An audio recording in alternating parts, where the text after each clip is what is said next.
1911 সালের 14 জুলাই ইতালির রোম শহর থেকে একটি ট্রেন প্রথমবারের মতো যাত্রা শুরু করে। গ্রিন কোম্পানি এই ট্রেনের প্রথম ভ্রমণের জন্য 106 জন মানুষকে নির্বাচন করে, কারণ এটি ছিল এই ট্রেনের ট্রায়াল যাত্রা। তাই কোম্পানি তাদের প্রচারের জন্য এবং ট্রেনের বিলাসবহুল যাতায়ার অভিজ্ঞতা বিনামূল্যে প্রদানের জন্য খাবার দাবারের বিশেষ ব্যবস্থা করে। তারা যাত্রীদের গন্তব্যস্থল থেকে ফিরিয়ে আনার ব্যবস্থাও করে। কোম্পানি 6 জন কর্মচারীও নিয়োগ করেন, যাদের কাজ ছিল এই নতুন ট্রেনের যাত্রীদের খেয়াল রাখা এবং তাদের খাবার দাবার সরবরাহ করা।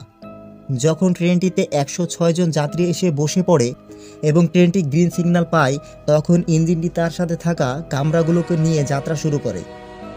খুব শীঘ্রই ট্রেনটি তার গতি ধরে নেয় এবং ইতালির সুন্দর রাস্তাগুলির মধ্যে দিয়ে ট্রেনটি চলতে থাকে। যাত্রীরা জানালা দিয়ে বাইরে তাকিয়ে সে অপরূপ দৃশ্য উপভোগ করছিল। এছাড়াও সকলে ট্রেনের বিলাসবহুল সুযোগ সুবিধা উপভোগ করছিল।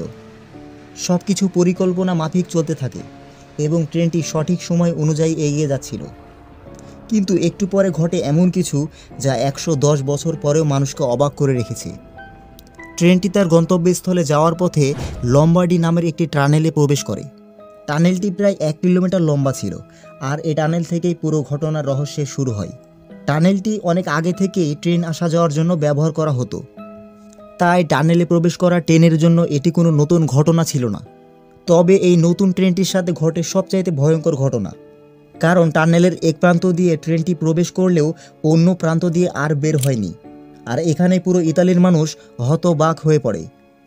এই ঘটনার পরে একদিন পেরিয়ে যায়, কিন্তু 106 জন যাত্রীসহ 3 কামরা বিশিষ্ট ট্রেনটির আর খবর পাওয়া যায় না। গ্রিন কোম্পানি জানায় যে ট্রেনের শেষ অবস্থান ছিল লম্বার্ডি টানেলের কাছে। এরপরে সেই টানেলের আশেপাশে ট্রেনের আর কোনো হদিশ পাওয়া যায়নি। এই ঘটনাটির কথা গ্রিন কোম্পানি তখনকার সংবাদপত্র ও দেশের সরকারকে জানায়। সবাই অবাক হয় এই কথা ভেবে যে মাত্র 1 কিলোমিটার লম্বা একটি টানেলে এত বড় একটি ট্রেন কোথায় হারিয়ে গেল। কোম্পানি ধারণা করে যে টানেলের ভেতরে কোনো বড় গর্ত থাকতে পারে। সেই গর্ত দিয়ে ট্রেনটি নিচে পড়ে গেছে। তাই তখন ট্রেন কোম্পানি তাদের বিশেষজ্ঞ দলকে ট্রেনটিকে খোঁজার জন্য টানেলের ভেতরে পাঠায়। বিশেষজ্ঞরা টানেলটি সম্পূর্ণ পরীক্ষা করে, কিন্তু তারা সেখানে কোনো বড় গর্ত খুঁজে পায় না। তারা টানেলের ভেতরে ট্রেনের কোনো ভাঙা অংশ বা অন্য কোনো চিহ্নও খুঁজে পায় না। এরপর থেকে ট্রেনটি খুঁজে পাওয়া এবং যাত্রীদের ফেরানোর সব সম্ভাবনা শেষ হয়ে আসে। দেশের সরকার এবং কোম্পানি এই ঘটনার জন্য বেশ অপমান হয়, কিন্তু তারা কিছুই করতে পারে না। তবে এর কিছুদিন পর থেকে শুরু হয় এই ঘটনার এক রহস্যময় অংশ। ট্রেনটি হারিয়ে যাওয়ার কিছুদিন পর মেক্সিকোর 2 জন ব্যক্তি দাবি করেন যে তারা সেই হারিয়ে যাওয়া ট্রেনের যাত্রী ছিলেন। তারা জানায় টানেলে প্রবেশ করার আগে তারা 2 জন লাফ দিয়ে ট্রেন থেকে নেমে পড়েছিলেন। ট্রেনের ব্যাপারে তাদেরকে জিজ্ঞাসা করা হলে তারা বলে টানেলে ঢোকার ঠিক আগ মুহূর্তে ট্রেনের ভেতরে কালো ধোঁয়ায় ভরে গিয়েছিল এবং অদ্ভুত শব্দ শোনা যাচ্ছিল। তারা আরও জানায় যে ট্রেনের চালক টানেলে প্রবেশ করার আগে ট্রেনের গতি কমিয়ে দেয়। তখন তারা লাফ দিয়ে ট্রেন থেকে নেমে গিয়েছিল। তবে লাফিয়ে নামার সময় তারা গুরুতর আহত হন এবং সেখানে অজ্ঞান হয়ে পড়ার কারণে তারা বলতে পারে না ট্রেনটি কিভাবে হারিয়ে গেল। তবে তখন তাদের মানসিক অবস্থা ঠিক না থাকায় তাদের কথাগুলোকে সত্য বলে মেনে নেওয়া হয়নি। কিন্তু এর কয়েকদিন পরে আরও একটি দাবি সামনে আসে। এটি ছিল মেক্সিকোর এক ডাক্তারের দাবি, যিনি বলেন ট্রেনটি নিখোঁজ হওয়ার পরদিন তার কাছে 104 জন মানসিকভাবে অসুস্থ লোক চিকিৎসা করাতে আসেন।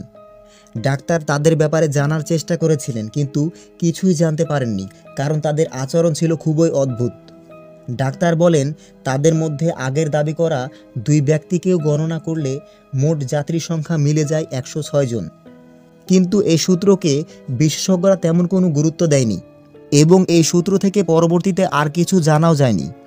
সময়ের সাথে সাথে মানুষ এবং তদন্তকারী দল এই ঘটনার কথা ভুলতে শুরু করে। এর ফলে ঘটনাটি রহস্য হয়ে থেকে যায়।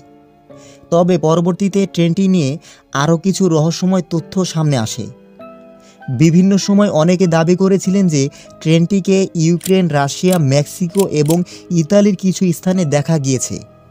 যারা বিভিন্ন সময় বিভিন্ন স্থানে ট্রেনটিকে দেখেছেন বলে দাবি করেন, তাদের সকলের বর্ণনায় মিলে যায় হারিয়ে যাওয়া ট্রেনের সাথে।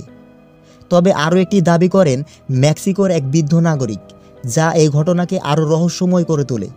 সেই বৃদ্ধ বলেন তিনি একই রকম একটি ট্রেন দেখেছিলেন 1840 সালে, যা ট্রেনটির প্রকৃত ঘটনার 70 বছর আগে। এই দাবি শুনে বিশেষজ্ঞরা একটি নতুন সম্ভাবনা নিয়ে চিন্তায় পড়ে যান।